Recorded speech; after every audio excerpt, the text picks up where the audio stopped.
сайд ярьж байна. Үнэхээр одоо энэ генетикийн үржилийн албаны асуудал үнэхээр орхигдсан асуудал байгаа улсын хэмжээнд. Тийм учраас энэ асуудлыг бид нэр эрдэмтдийн зөвлөлийг одоо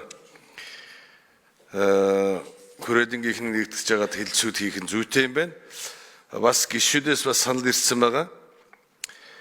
Монгол Улсын их хурлын тухай хуулийн 23 дугаар зүйлийн 23-ын 3-5 заасан малын удмын сан, эрүүл мэндийг хамгаалах болон Монгол малын генетик нөөцийн төлөв байдал цааш авч хэрэгжүүлэх арга хэмжээний талаар холбогдох мэргэжлийн байгууллагын танилцуулга мэдээллийг байнгын орооны хуралдаанаар хэлэлцүүлэх саналтай байна гэсэн юм ажлын хэсэг байгуулж өгсөн юм санал ирсэн. Бид сүүлд энэ ажлын хэсэг байгуулад санал хураалтаар энэ юуны дараа шийднэ. Тийм учраас энийг бас үнэхээр одоо үржлийн асуудал орхигдож байгаа асуудал байгаа. Сая ярьж энэ малын өвс тэжилтэй холбоотой, бэлчээрийн өмсөлттэй холбоотой, сусаа эрдэлтэй холбоотой мал давж ирж байна.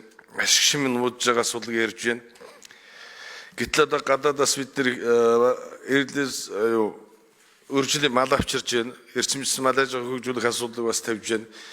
Гэтэл урд нь энэ үржлийн албал зоотехник албаас сайн ажиллаж яасан. Одоо мэргэжлэнүүд бас хомстоод зарим нь одоо өндөр насны тэтгэврт гарсан ийм асуудал байгаа. Тиймээс боловсон гүшний асуудлаар бас анхаарах асуудал байгаа. Нөгөө талаар урд нь бас энэ үзэмчин өдөрийн гэх юм одоо Кэрэ домгийн эдлбайн ингээд зөндөө малын үлдвэр байсан. Казакийн цагаан толгойд хэд байж байна те. Гэтэл одоо энэ Монголд орж ирсэн үхэрд одоо Монголын цагаан толгойд гээд яаж вэ? Одоо эрлиз мал гээд байж байна. Одоо тэр сор тогтоосон юм байна уу ер нь? Жишээлбэл адуу гэхэд 25 та 50 та 75 та гээд явж явах юм уу? Эрдэнтийн зөвлөлөөр одоо тэгээд Монгол өдөрийн тэгээд тийм сор бий болох юм уу гэдэг асуудлууд байж байна. Тэрийг тогтоож байгаа юм байна уу нэгдүгürt. Жишээлбэл одоо хар тарлаа өхөр байна, цементад өхөр байж байна сая гэрборд. Тэр эрдэлжүүлээд Монгол юуны тийм сорд гаргаж байгаа юм байна уу гэдэг асуудал байж байна. За дараа нь энэ Яманы асуудал байж байна. 70-нд одоо Бурат Туваагаас Дон ямааруулж ирчээд Баруун аймгийн их нэг одоо ноолуурын микрон одоо юу болцсон. Тэгвэл ашиг шим нэхмөртлөө чанар нууцсан тийм асуудал гарсан. Энэ дээр одоо судалгаа хийж байгаа юм байна уу?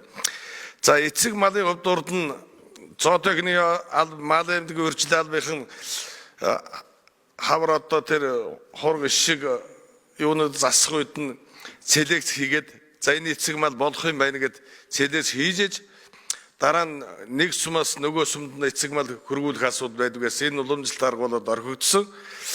Энийг одоо хэрэгжүүлэх юм байна уу? Одоо малчид өөрсдөө тийм мала ягаал эцэг мал өөрсдөө тавьж гэнэ үү гэдэг асуудал тавьж гэнэ. Асууя. Энийг цааш хэрэгжүүлэх боломж бий үү?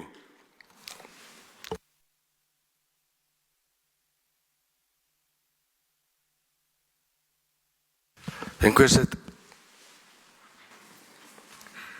За байсан гишүүн дандаа шинжлэх ухааны суурьтай асуудлууд асуугаад байдаг. Яг хариулах хүн өнөөдөр бол Гантмөр сайдын харианы шилжчихсэн байхгүй. Гантмөр сайд хариулах. Үнэхээр тэр малын үржил селекцийн ямар байгаа, удмын сан ямар байгаа, мал тэр ноос ноолорын одоо микроны хэмжээ юу болж байгаа, ямар бодлого аль бүстэй юу үржүүлэх юм, ямар хөрсөндөө юу тарих марих гэж юу нэ. Үнэхээр энэ салбарын яг аж ахуйн сайд өөрөө энэ талын мэдээлгүй. Яам өөрөө энэ талын болсон хүчин байхгүй. Тэрийн бүгдийг салгаад өөр газар өгчихсөн. Тэр энийг л одоо нэг засаад өгөөч гэж би одоо байнга орондоо хүсэлтэй байна. Энэ дээр та нар манай даацтай нэг ажлаас гаргаад хөдөө аж ахуйн салбараа нэг шинжлэх ухаанч болгох. Үйлдвэрлэлд нийцсэн хөдөө аж ахуй хөгжүүлжээж бид мал аж ахуйч ашигтай, газар тарилж ашигтай, экспортын чигээр хэмжээтэй ингээд нэг валют толдог нэг өрсөлдөх чадвартай аж ахуй хөдөө аж ахуйч бий болно шүү дээ. 30 жил замбраагүй дур зоргоор явчихлаа. Одоо энэ үржил селекцийн юмнууд дандаа сайн дурын санаачлагтай дур сонирхолтой улсуудын одоо санаачлан дээр л тогтчих байна. Ингэж болохгүй л дээ. Яагаад болохгүй? Энэ чи их нарийн зүйл шүү дээ ингээд тэр малын ген фонд нэг өвдрүүл нэг популяц цөмрөө доош явуул сая тайлан гарлаа ш хэд хэдэн төрлийн одоо социализмыг бий болгож чадсан нутгийн омгийн үйлдвэрүүд үндсэндээ сая бүртгэлээс бүрэн хасагдлаа гэж, тоологдсонгүй гэж. Ингээд олсон олд амжилтыг алдаад байгаа эхэлж байгаа байхгүй юу? Үр тариан дээр маш том алдагдлыг хүлээж байна өнөөдөр байдлаар. Одоо мал аж ахуй дээр олон үйлдвэр алдаж эхэлж байна.